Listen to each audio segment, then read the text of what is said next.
Hermanos, muy buenas noches o tardes, donde usted está aquí en el sur de California. Son las 6 ya de la tarde con 3 minutos. Y bueno, hoy ya vamos a continuar nuestro estudio referente al origen del evangelicalismo. Y bueno, el tema de hoy es un tema muy importante porque tiene que ver con el sermón, el pensamiento teológico de el gran puritano, erudito, teólogo, filósofo y científico Jonathan Edwards. Jonathan Edwards. Así que vamos a hablar acerca de la influencia de la ilustración. Vamos a explicar qué es la ilustración y cómo influyó en cierta medida en Jonathan Edwards. Lo vamos a ver. ¿Quién fue Jonathan Edwards para las personas que no saben absolutamente nada quién fue? De una forma breve, puedo eh, entrar a la página que tiene aquí en internet acerca de Jonathan Edwards, ¿no? Eh, y bueno, como introducción para saber de quién estamos hablando, es muy bueno saber, Jonathan Edwards uh, nace en el año 1703 y muere en el año 1758. O sea, vivió 55 años de edad, la mitad de su vida. Murió muy joven, sinceramente. Eh, y bueno, durante su relativa corta vida, él hizo bastante en la religión, hizo bastante en la sociedad norteamericana. Él creó la cultura norteamericana de Estados Unidos, él lo hizo. Influenció la ciencia, la sociedad, la ética, la moral, los principios, la característica, la idiosincrasia de los Estados Unidos de América. Jonathan Edwards vivió en el siglo XVIII. Al principio, 1703, muere en 1758. ¿Ok?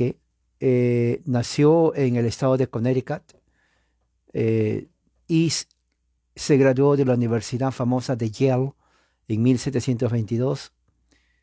Eh, Su abuelo fue el gran predicador Solomon Stoddard, ¿no? Y en 1729 fue el único predicador en Massachusetts. En 1734 él empieza a predicar temas acerca de la justificación por la fe, el cual desató en la población mucha devoción a la palabra de Dios. Ahí es cuando surge lo que se llama el primer avivamiento.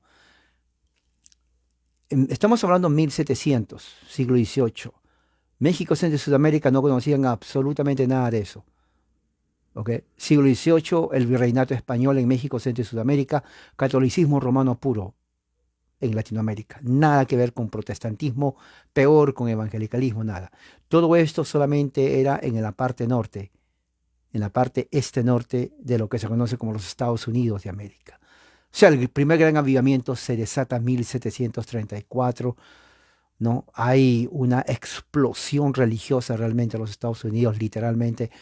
Todos los periódicos aquí de las grandes bibliotecas de Estados Unidos, cuando uno va a la biblioteca, yo he ido, y pide los periódicos de esa época, están los periódicos ahí, uno puede leer justamente lo que publicaban acerca de el gran avivamiento. ¿Ok?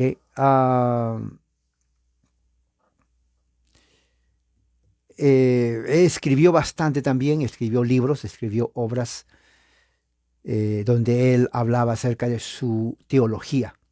Él fue calvinista. Él no fue presbiteriano, pero le invitaban a predicar en iglesias presbiterianas. Él era más que todo de herencia puritana, ¿no? Pero al mismo tiempo era un ávido lector, le gustaba leer mucho. Era uno de los grandes prodigios de su tiempo. A muy temprana edad él ya sabía griego, hebreo, latín. O sea, era un genio. Dios le dotó con una capacidad intelectual más allá de toda comprensión. Increíble. Jonathan Edwards, entonces, en el siglo XVIII, es la figura central en la religión. Él crea la religión norteamericana, estadounidense. ¿Cuál es la religión estadounidense? La religión estadounidense, que vamos a hablar de eso ahora, es lo que más tarde se llama como evangelicalismo.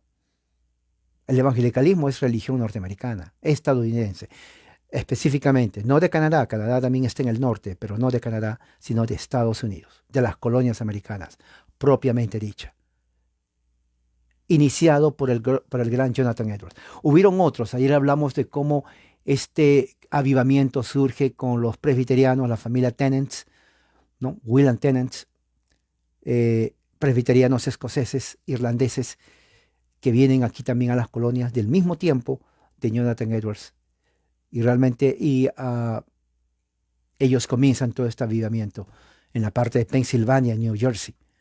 Pero en esta parte, ¿no? Lo que tiene que ver con Massachusetts, estaba ahí Jonathan Edwards. Luego se unen los británicos, George Whitefield, y también los hermanos John Wesley y Charles Wesley, haciendo también lo mismo. O sea que fue un siglo de puro avivamiento, siglo XVIII. Ellos formaron los Estados Unidos de América. Ellos formaron su cultura, ellos formaron su religión, ellos inventaron el evangelicalismo propiamente norteamericano, estadounidense. Ellos forman sus valores, su ética. La cultura estadounidense se debe al puritanismo de Edwards. Su influencia fue increíble, afectó toda la sociedad. Y era un gran ávido lector, ¿no? Un ávido lector. Tema de hoy tiene que ver con la ilustración y Jonathan Edwards. ¿Qué es la ilustración? Si usted dice, yo no entiendo qué es ilustración. Bueno, se lo voy a enseñar a usted. La ilustración es un movimiento intelectual europeo de los siglos XVII y XVIII, en el cual las ideas sobre Dios, la razón, la naturaleza y la humanidad se sintetizaron en una visión del mundo que obtuvo un amplio asentimiento en el occidente y que instigó desarrollos revolucionarios en el arte, en la filosofía y en la política. Muy importante que se tenga eso. Siglo XVIII en Europa, en los Estados Unidos, en las Américas, fue fundamental, porque la ilustración cambia absolutamente todo. Si usted es evangélico, amigo, tiene que entender esto. Su religión no nace de Jerusalén. Eso es puramente estadounidense. De aquí de las colonias americanas del siglo XVIII en adelante. ¿Okay? Más adelante vamos a hablar acerca ya del siglo XIX, cuando entremos a hablar acerca del gran Charles Finney. Pero por el momento el que pone las bases de todo esto fue Jonathan Edwards. Sin Jonathan Edwards no hay cultura norteamericana, estadounidense, no hay evangelicalismo. Él fue el que creó el evangelicalismo. Entonces ya sabe usted, si usted está en México, donde la gran mayoría es católico romano y dejó el catolicismo romano para meterse en sectas evangélicas, usted ya sabe que su secta viene de aquí, de los Estados Unidos de América, del siglo XVIII en adelante. Eso es así. Cuando uno deja el catolicismo europeo medieval que viene de siglos, y se mete a una secta evangélica pentecostal de los Estados Unidos, usted está adoptando una cultura norteamericana, estadounidense del siglo XIX, porque no tiene nada que ver con la cultura mexicana, ni centroamericana, ni sudamericana en absoluto. No hay nada en común. ¿Nada en común? Bueno, tal vez le creéis en Dios, pero aparte de eso no hay nada en común. Son religiones foráneas, como se dice, religiones extranjeras, sectas extranjeras. ¿Okay? Usted tiene que entender eso, a dónde está entrando. ¿Okay? ¿A dónde está entrando? Entonces la ilustración viene de Europa, se desarrolla en el siglo XVII y XVIII, ¿no? Y habla acerca ideas sobre la razón, la naturaleza, la humanidad. Sintetiza el mundo Y hay un desarrollo en el arte, en la filosofía y en la política.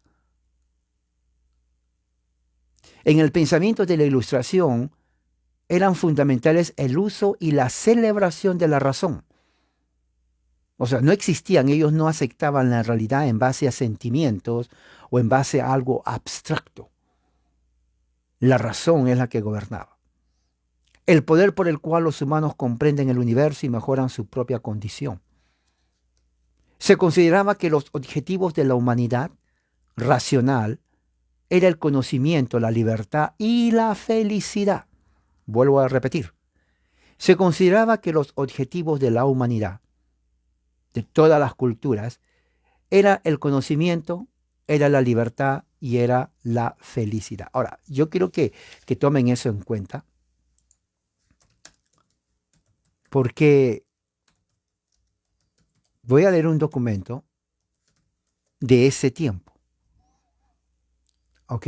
Voy a leer un documento de ese tiempo que justamente encapsula todos los ideales de la Ilustración. ¿Ok?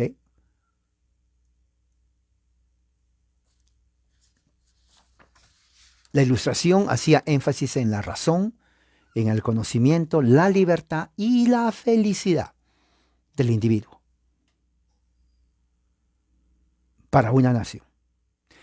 Esto durante el siglo XVIII, el tiempo justamente de que nace también Jonathan Edwards. La pregunta es, ¿qué otro documento habla de esto?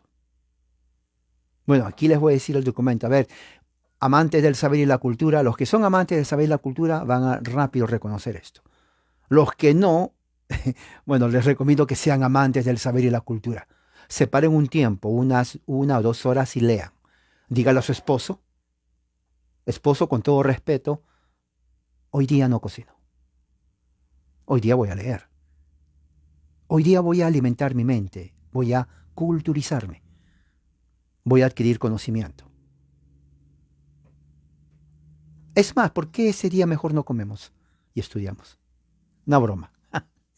Bueno, pero vamos a ver lo que dice aquí. Nosotros mantenemos estas verdades que son autoevidentes.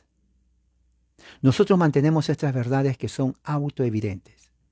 Que todos los hombres son creados iguales, que son dados por el Creador con ciertos derechos inalienables, entre los cuales están el derecho a la vida y el derecho a perseguir la felicidad y la libertad. ¿Qué documento estoy leyendo? Estoy leyendo la Declaración de Independencia de los Estados Unidos de América, julio 2, 1776.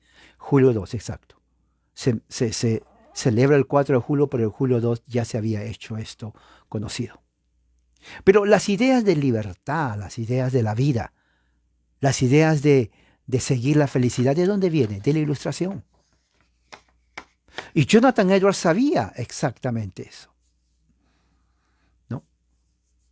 Hablemos un poco más. Los poderes y usos de la razón fueron explorados por primera vez por los filósofos de la antigua Grecia.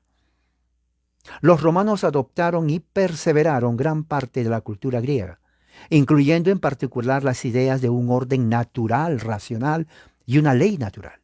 Sin embargo, en medio de la agitación del imperio surgió una nueva preocupación por la salvación de la persona, del hombre, y se allanó el camino para el triunfo de la religión cristiana. Estamos hablando de los 3 primeros siglos de la era moderna, mejor dicho, durante los 300 primeros años. Los pensadores cristianos de ese entonces gradualmente encontraron muchos usos para su herencia greco-romana.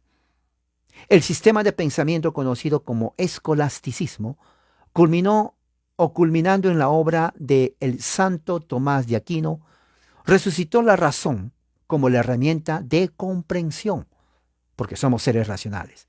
En la presentación de Tomás, el filósofo griego Aristóteles proporcionó el método para obtener esa verdad que era comprobable solo por la razón. Por eso se llama el método aristotélico. Es el método para entender la realidad de las cosas. Dado que la revelación cristiana contenía una verdad superior, Tomás o Santo Tomás de Aquino colocó la ley natural evidente a la razón subordinada. O sea, se subordina a la razón. Pero no en conflicto con la ley eterna y la ley divina. O sea, San Agustín comprende que la razón, ¿no? Que la ley natural está subordinada a la razón, pero no está en conflicto con la ley eterna y la ley divina. O sea, el edificio intelectual y político del cristianismo, aparentemente inexpugnable en la Edad Media, cayó a su vez ante los embates del humanismo, el Renacimiento y la Reforma. Durante el siglo XII, XIII, XIV, XV, XVI, XVII, XVIII, XIX, fíjense, voy a repetirlo. Durante el siglo XII, XIII, XIV, XV, XVI, XVII, XVIII, XIX, por prácticamente 800 años, el pensamiento cristiano fue desafiado por corrientes de pensamiento importante como el humanismo, el Renacimiento y la Reforma Protestante. A esto se puede unir justamente la Ilustración. Había un desafío a las ideas antiguas, tanto en religión, tanto en política, tanto en filosofía. Ustedes saben que la filosofía en el occidente nace justamente dentro del concepto del pensamiento cristiano. Los monasterios, las iglesias, ¿no? Eran círculos de no solamente de teología, sino de filosofía. La filosofía se desarrolla de una manera increíble. ¿Ok? Algo que hoy en día ya no existe. Entonces, ¿qué es lo que pasa? A medida que pasan los siglos, ¿no? Vemos personas que están desafiando los pensamientos medievales antiguos. El humanismo, por ejemplo, no implicaba ateísmo, como hoy en día. Había muchos humanistas que creían en Dios. El renacentismo, el renacimiento, era un volver a las cosas originales, ¿no? Desde un punto de vista humanista, pero al mismo tiempo el valor intrínseco de las cosas. Los renacentistas eran personas que de una u otra manera encontraron su aliado en los reformadores, porque los reformadores querían también volver a las fuentes mismas, en latín ad fontes, o sea, a la fuente. Por ejemplo, dentro de la Reforma y también la Ilustración, había muchos que eran de la Ilustración y también que eran del Renacimiento, que creían en las Escrituras. Ellos decían, tenemos que regresar a las fuentes, por ejemplo, en el caso del Nuevo Testamento, al idioma original, a los manuscritos griegos. Por eso que los reformadores pudieron tener éxito en la Reforma, no tanto porque se rebelaron contra Roma, porque había muchos que se hicieron, era porque regresaron a las fuentes del Antiguo Testamento en griego. O sea, un teólogo tenía que conocer latín. ¿Ok? O sea, no era cualquiera. Griego y hebreo. Eso enseñaba en la universidad. Usted no podía ser un ministro si no conocía esos tres lenguajes principales y dominarlos. Claro, hoy en día dentro del evangelicalismo popular, simplón y mediocre, no conocen absolutamente nada de eso. Es una burla. Es una burla totalmente. Pero en esos tiempos, ellos tomaban en serio la disciplina del estudio de las escrituras en sus idiomas originales, según los manuscritos que existían, griego, hebreo y latín. Si no sabía eso, ¿cómo va a traducir? Es más, hay muchas obras hoy en día que están en latín y no se pueden traducir porque falta más personal que conozca el idioma latín. Hay muchas obras, por ejemplo, de los reformadores, la obra de Juan Calvino, de los puritanos, ¿no? De los grandes teólogos ingleses, la mayoría de ellos en latín. Porque el latín implicaba cultura, ¿ok? No como ahora que cualquiera lo hace, ¿Quieres ser predicador? Sí, predica lo que sientas. Eso es una burla, por eso el evangelicalismo es una burla. No, sinceramente no sirve, no sirve. Es la puritita verdad, no sirve absolutamente para nada. Porque embrutece a sus adherentes. Si quiere tomar en serio la religión cristiana, a estudiar, a culturizarse, a pasar tiempo, a investigar. De otra forma, absolutamente no va a poder entender. No va a poder ser una persona amante de la verdad, amante de la historia, amante de la cultura, del conocimiento, amante de la teología. No existe eso. Lo que existe son, dentro del mundo evangelicalismo, mediocridad en su gran mayoría. El humanismo engendró la ciencia experimental. Nombres como Francis Bacon o Bacon, Nicolás Copérnicos, Galileo, las investigaciones matemáticas del gran filósofo francés René Descartes, Gottfried Wilhelm Leibniz, Isaac Newton. Todos ellos filósofos matemáticos, la mayoría, casi todos prácticamente creyentes en Dios, todos, no es que casi todos creyentes en Dios, todos ellos fueron leídos por Jonathan Edwards, eran de su tiempo. Él leía las obras de Isaac Newton y también del gran político teórico, ¿no?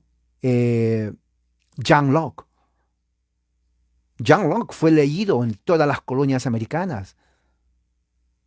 El teorista era un gran teorista político que pone su grano de arena en las bases para la filosofía de la independencia de los Estados Unidos de América, en donde de ahí se erigen ideas como la libertad, la justicia, el seguimiento a la felicidad, ¿no? Esas son ideas que nacen de un cuerpo filosófico en donde se va en contra del absolutismo de la Edad Media.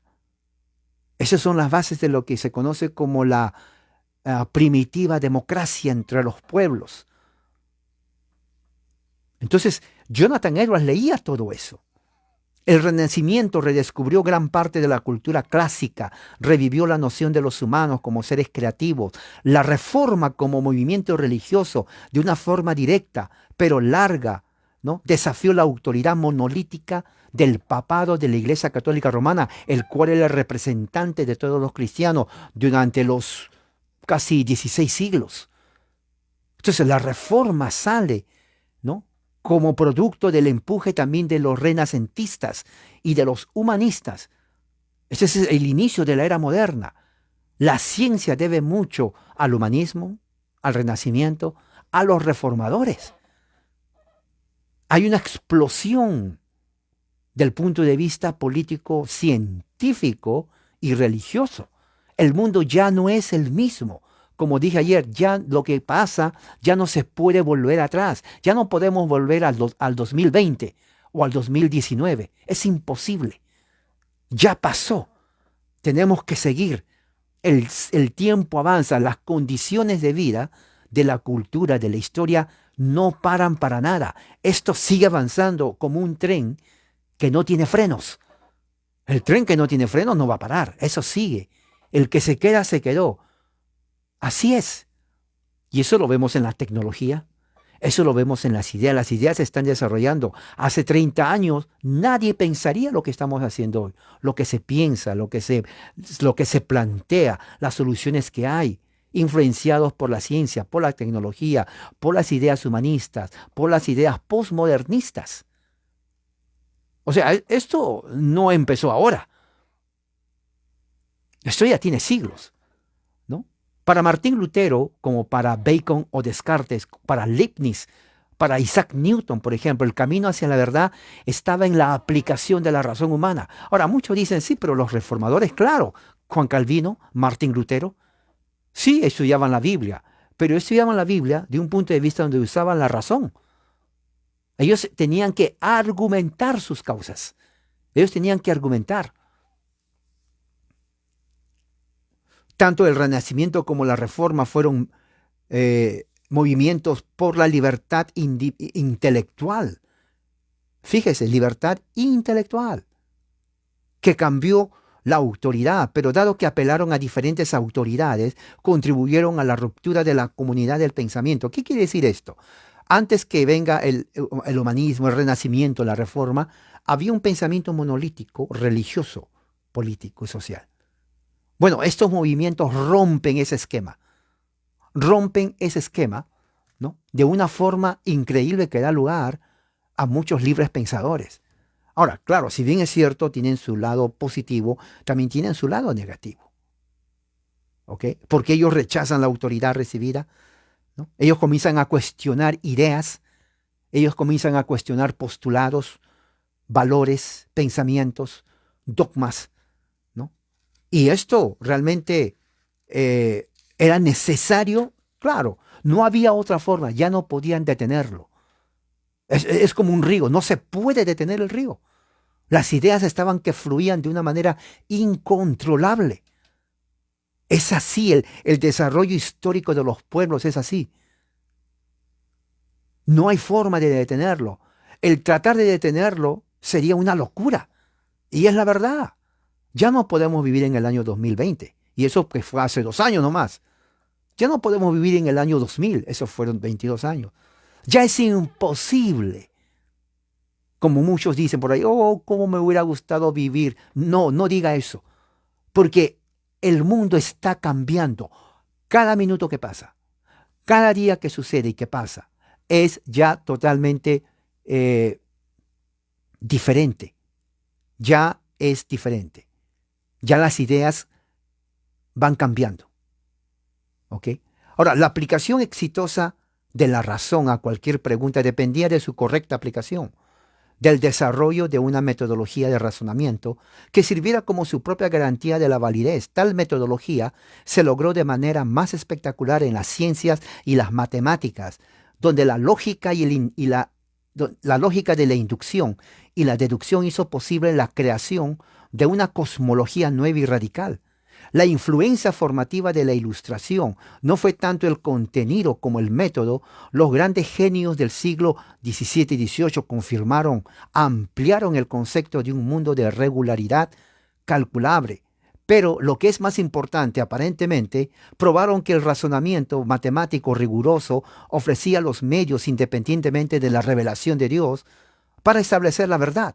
El éxito de Newton, por ejemplo, en particular, al capturar en unas pocas ecuaciones matemáticas las leyes que gobiernan los movimientos de los planetas, dio un gran ímpetu a una creciente fe en la capacidad humana para alcanzar el conocimiento.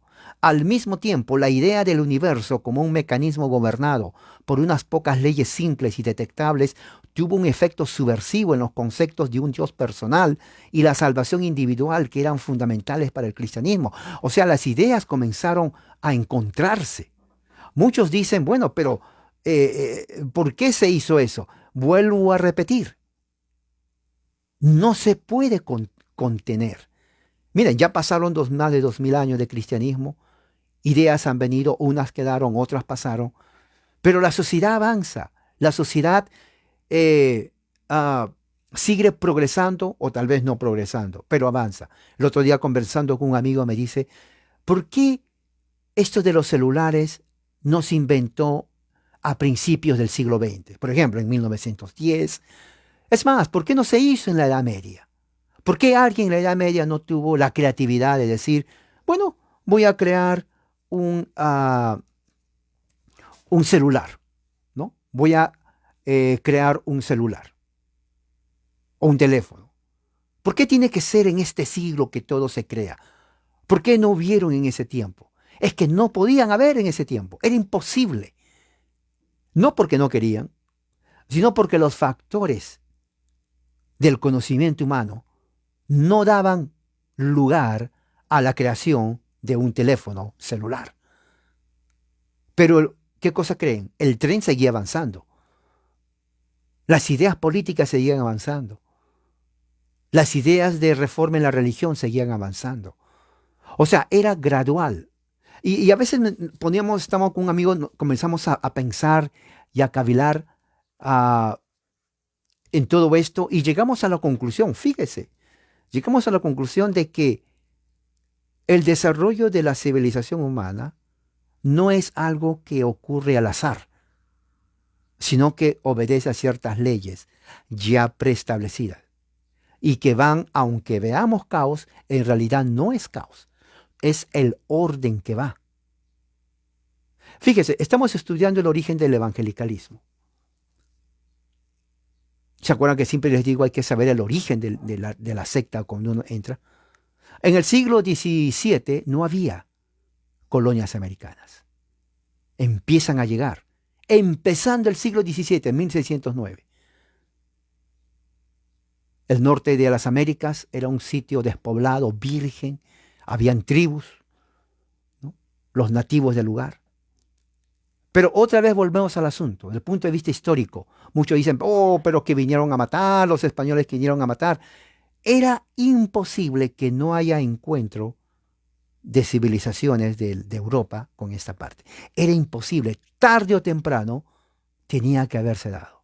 Tarde o temprano. Y no solamente haberse dado. Tenía que haber violencia.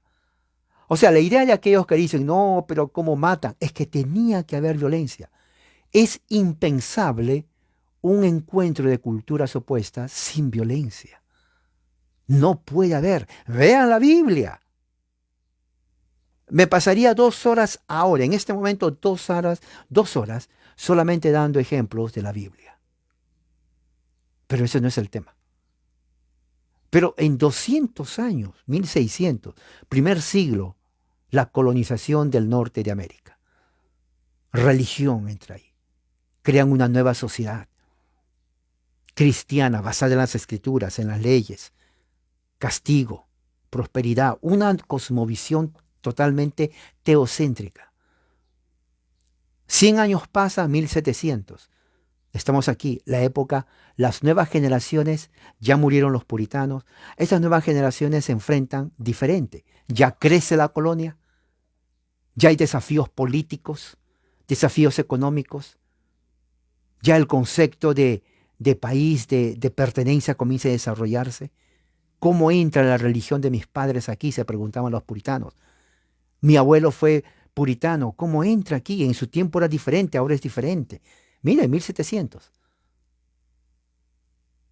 Y ahí es donde nace justamente Jonathan Edwards. En Europa, las ideas humanistas comienzan a desarrollarse.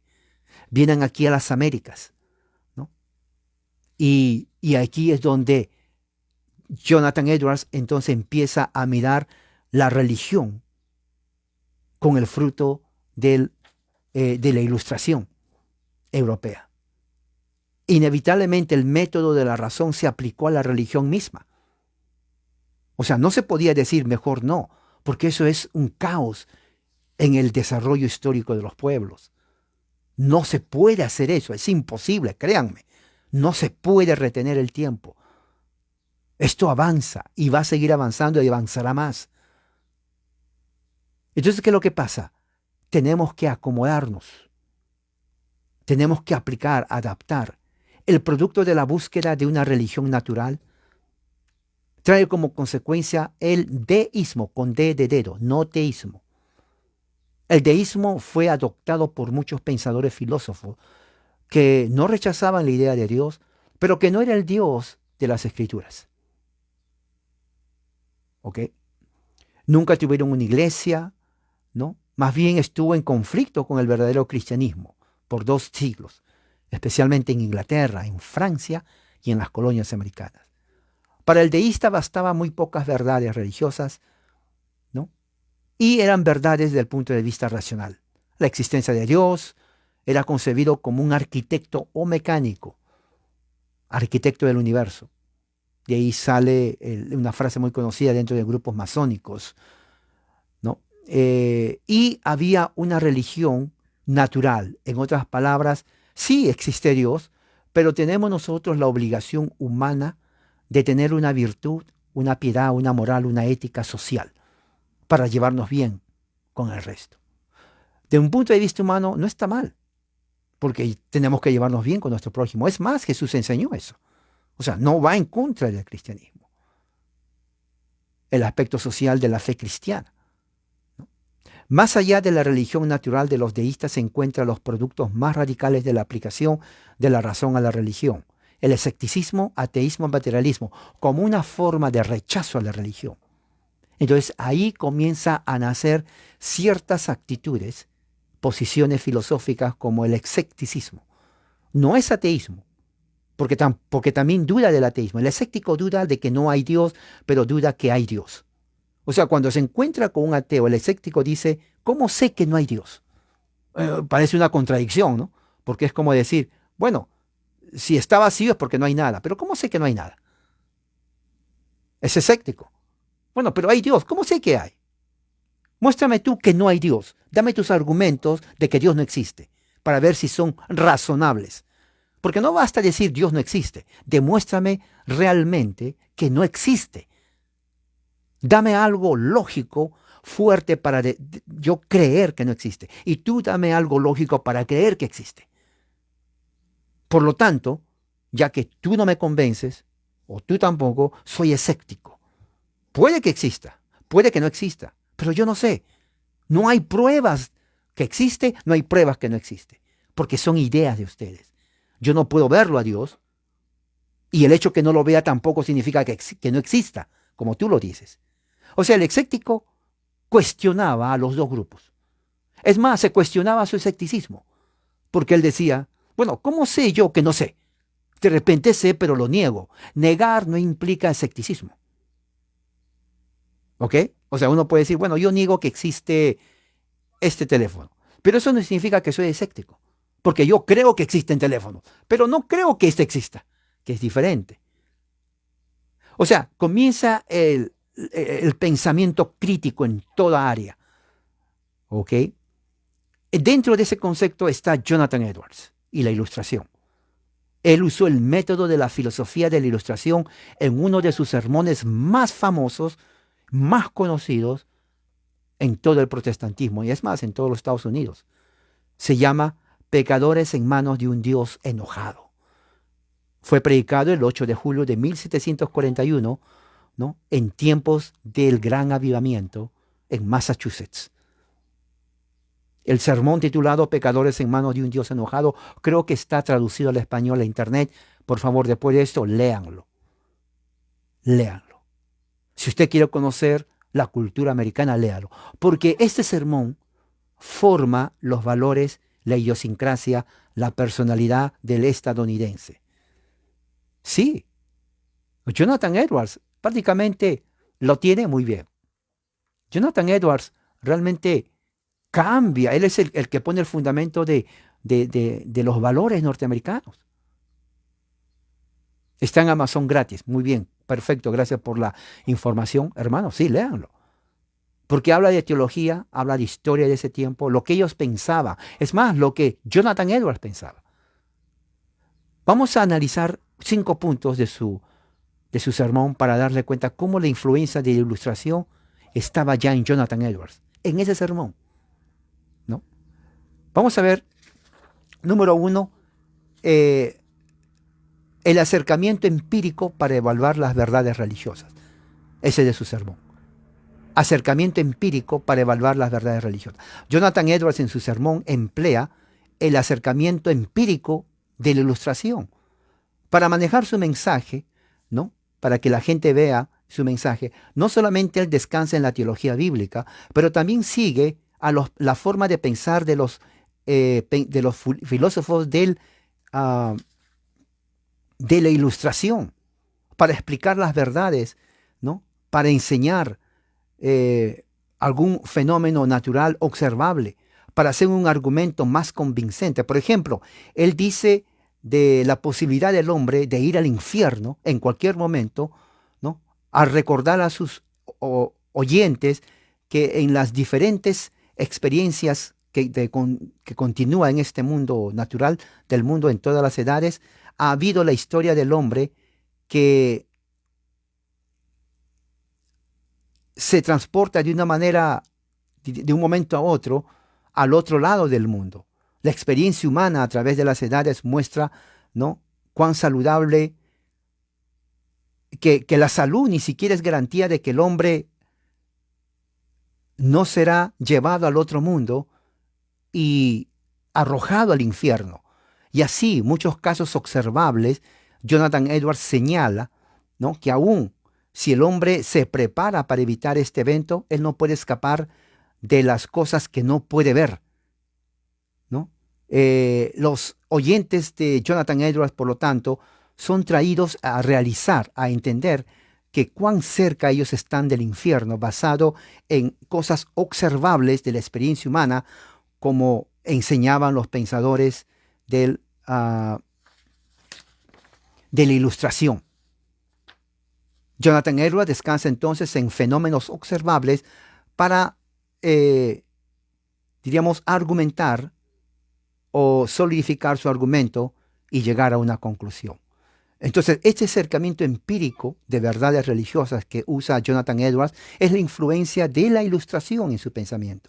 Otro segundo punto está, los sentidos juegan un papel importante para adquirir conocimiento, ¿no? Jonathan Edwards, por ejemplo, resalta, ¿no?, fundamentar en un conocimiento que se imparte y en el entendimiento a través de los sentidos humanos. Esto es porque porque Jonathan Edwards leyó al filósofo inglés, cristiano también, John Locke. John Locke creía que todo el conocimiento se deriva de los sentidos, del sentido de la experiencia, y el conocimiento es nada más que el sentido de la percepción que se adquiere a través de una experiencia interna y externa. Fíjese. Entonces, Jonathan Edwards sigue este pensamiento, ¿no? Un análisis de la vida de Jonathan Edwards revela que él estuvo abierto a las ideas filosóficas de la Ilustración de John Locke, el cual es también el filósofo de los grandes fundadores o de los padres de los Estados Unidos de América. Como resultado, él encuentra útil, ¿no?, usar en su predicación hacer o apelar a los sentidos. Ahora recuerde bien esto, porque hay una religión o una secta que apela a los sentidos, pentecostalismo. Si usted no hace o no lo siente y no salta y no llora, no es verdadera religión. Eso viene justamente de la filosofía de John Locke. Ahora, John Locke no fue pentecostal, no había esa religión en ese tiempo, pero las bases estaban ahí. Jonathan Edwards lo rescata para enseñar. Lea, por eso, ese sermón léalo, ¿no? ¿Cómo, en qué sentido? Porque él pone temor en el corazón de sus oyentes, ¿no?, cuando habla del infierno, ¿no? O sea, él quiere que sus oyentes sientan el temor para justamente ellos puedan adquirir un conocimiento de lo que se está hablando. Es algo, son figuras imaginarias que juegan mucho en la mentalidad y en la psicología. ¿Okay? Y Jonathan Edwards lo entendió. Él decía a su congregación, por ejemplo, que cuán cerca están ellos de ir al infierno, comparando su situación a una figura, por ejemplo, de algo que está suspendido con un hilo.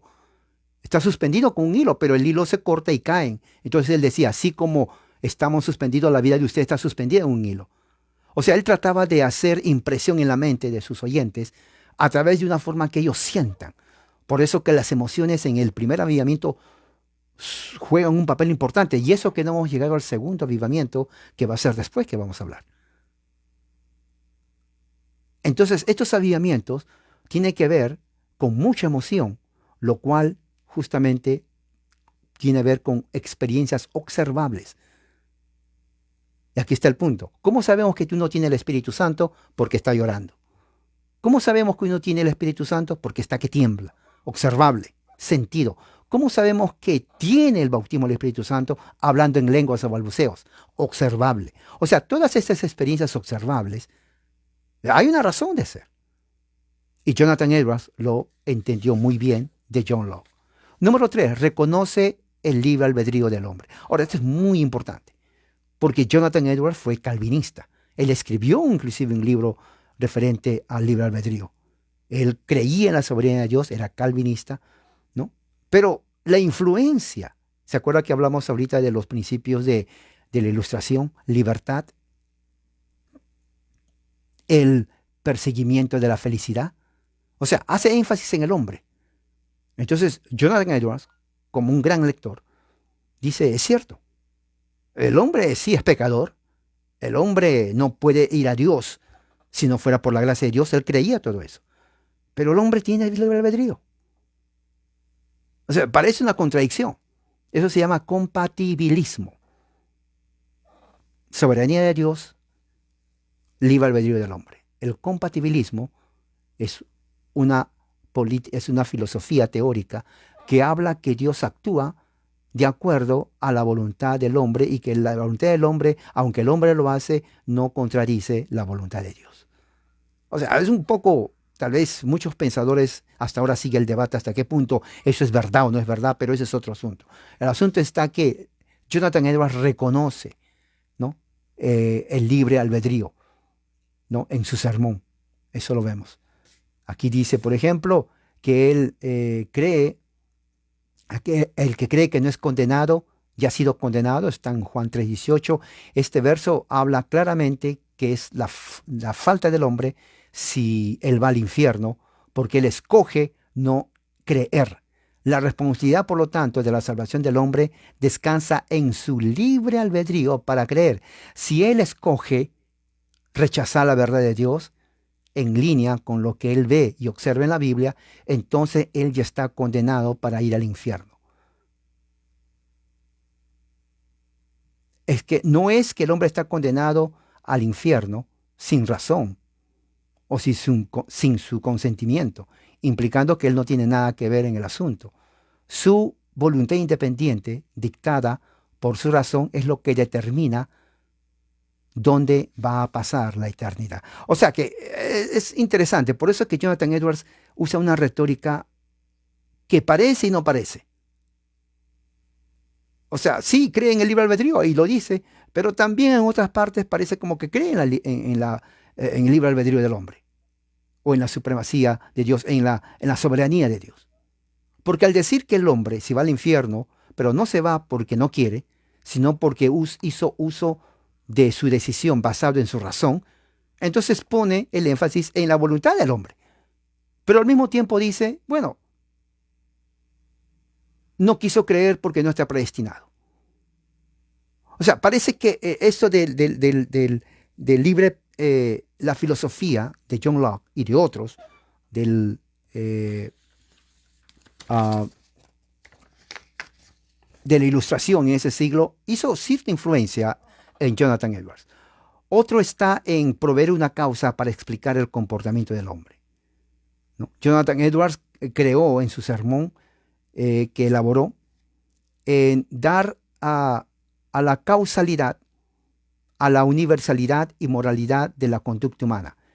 Jonathan Edwards no discrimina a los seres humanos diciendo que estos son más dignos que los otros. Él no excluye, ¿no?, a hombres que están en el estrato social alto de los que están en un estrato social bajo. Él dice, todos los hombres, la corrupción del corazón del hombre es inmoderado y sin límite, ¿no? Es lo que dice Jonathan Edwards.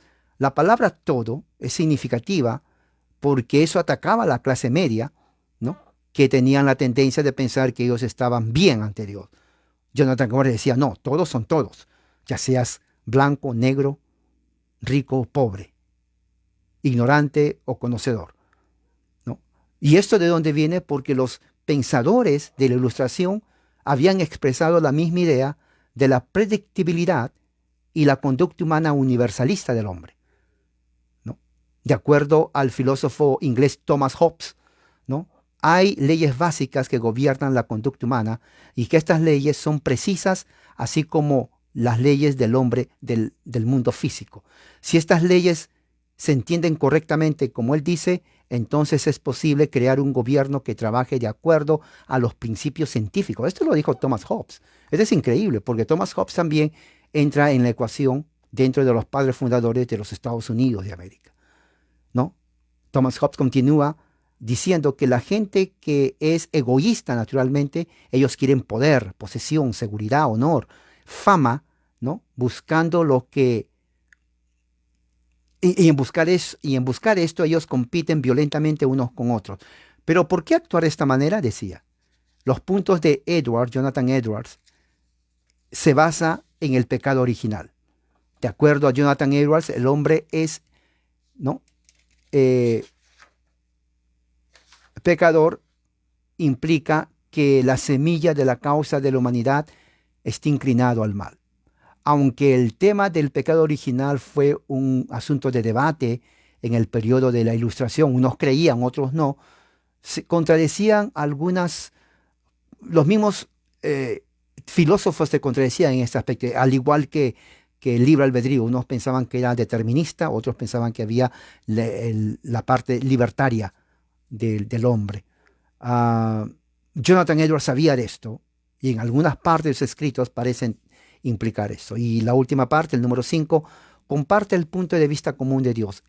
Jonathan Edwards también compartía el punto de vista de la ilustración de Dios, ¿no? Y la necesidad de ejercitar fe basado en la razón. O sea, Jonathan Edwards no creía en una fe ciega. Esto es muy importante. O sea, a diferencia de muchos hoy en día, sectas que dicen, oh, yo lo siento, y aunque Edwards también trataba de observar, él lo hacía desde el punto de vista de la razón. Él decía, no podemos creer solamente por creer, tenemos que saber el por qué creer, lo cual, eso es de la ilustración. O sea, no es que alguien movía, decía, bueno, yo siento creer, lo voy a creer, sino yo sé por qué creo, por lo tanto voy a creer. Gran diferencia. ¿De dónde vienen esas ideas? Obviamente que la ilustración hizo un gran impacto, y no solamente en Jonathan Edwards, en muchos otros también. Por eso después, durante el siglo XIX, en la Universidad de Princeton, Harvard, Yale, en los Estados Unidos, de ahí comienza a surgir muchos de los que eran descendientes de puritanos, se convierten en la religión natural llamada el unitarianismo. Los unitarios creían en Dios, creían en Cristo, pero no del punto de vista ortodoxo. Ellos rechazaron mucho, ¿no? Acerca de la ortodoxia cristiana, ¿no? Y para terminar, Jonathan Edwards dice que Dios en su furia puede enviar en cualquier momento, basado en su ira, a cualquier persona al infierno. Sin embargo, porque su naturaleza es llena de misericordia, Él se refrena o refrena su mano y ofrece un camino de salvación a través de la fe. En realidad, él no fue heterodoxo, no fue herético. He leído algunos escritos donde dice que él fue herético. No creo que lo fue. Pero lo que sí creo, basado en este análisis de su sermón más famoso, las ideas de la ilustración influenciaron en él. Y no fue el único, fueron bastantes que fueron influenciados. Entonces es como que él estaba tratando de acomodar o aplicar, ¿no? O adaptar ciertas ideas que él consideraba importantes de los filósofos de la Ilustración a la teología cristiana. Esa es la razón por la cual él fue rechazado. O sea, inclusive porque lo vieron como una teología rara, ¿no? ¿Se acuerdan de la teología de la nueva divinidad? Eso tiene que ver mucho también, porque él comenzó a desarrollar teología que no era parte de lo que se enseñaba, era nuevo. ¿Ok? Era nuevo. Y bueno, entonces, ¿qué concluimos? Concluimos entonces, basado en esto, que el sermón Pecadores en las manos de un Dios enojado refleja de una manera fuerte la influencia de la filosofía de la Ilustración europea en los pensamientos y en la filosofía de Edwards, porque él también fue filósofo, ¿no? Una figura religiosa, ¿no? Que descansa en ambos, en las escrituras, fuertemente calvinista, pero también en algunos puntos de la Ilustración, que estuvo muy abierto a eso. ¿Ok? Es muy importante. Jonathan Edwards, a partir de este momento, entonces, hace un cambio ya para ir para atrás, ya de ahí cambia, o sea, inicia el inicio de la religión estadounidense. ¿Cuál es la religión estadounidense? El evangelicalismo, pero que es desarrollado por otro gran, no su contemporáneo, pero también presbiteriano. ¿Cómo se llama? Charles Finney. Charles Finney pone el broche de oro. Otra figura enigmática, así como Jonathan Edwards. pero de otro siglo, el siglo XIX. Y de él vamos a hablar la próxima vez. Que la gracia de Dios esté con todos ustedes, hermanos. Amén.